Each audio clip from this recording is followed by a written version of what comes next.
The dictatorship of ideological relativism is a fallacy. It's a doctrinal, rhetorical, it's like a begging the question, it's a fallacy. Because it states that since everything is relative, then therefore you cannot have an absolute opinion about anything.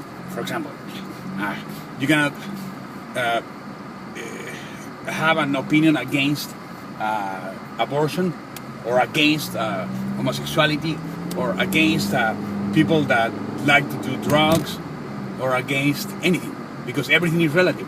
So then therefore you need to mute yourself, you need to not have an opinion, and you need to say that everything is relative, and everybody has to stop talking about different point of views, because everything is relative, and then relativism dictates that everything goes, and any person stating an absolute point of view is wrong.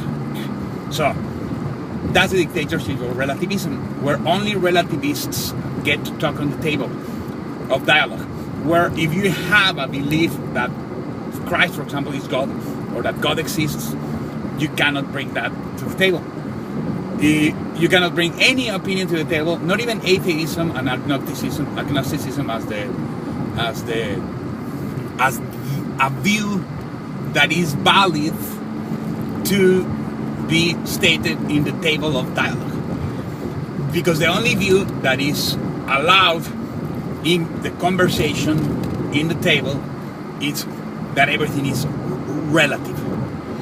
So morality or moral opinions about anything are not allowed. For example, if you say that, well, God said that we have to destroy all images. Oh, no, that's absolute. Well, if you say that, well, God says that He came down to earth and He's Christ and He's the Eucharist. No, you cannot say that, because that's absolute. So everything is possible, all things are possible. That's relativism, and that's why it's so dangerous, because it impedes, it prevents us from having a dialogue and sharing our different views, and it forces us only to have a relativistic view. When if the fallacy is that even in the relativistic theories of Albert Einstein, there's always a constant, and the constant is the speed of light. So then, and we do need constants to do science. Pure relativism, and the theory that relativism mandates and that every single view is true and possible, then therefore we don't need to talk about anything.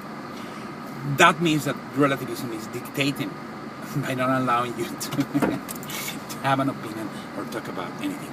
And this is El Pasta, su reportero favorito. I hope I have illuminated your intellect a little bit with this brief dissertation. Thank you.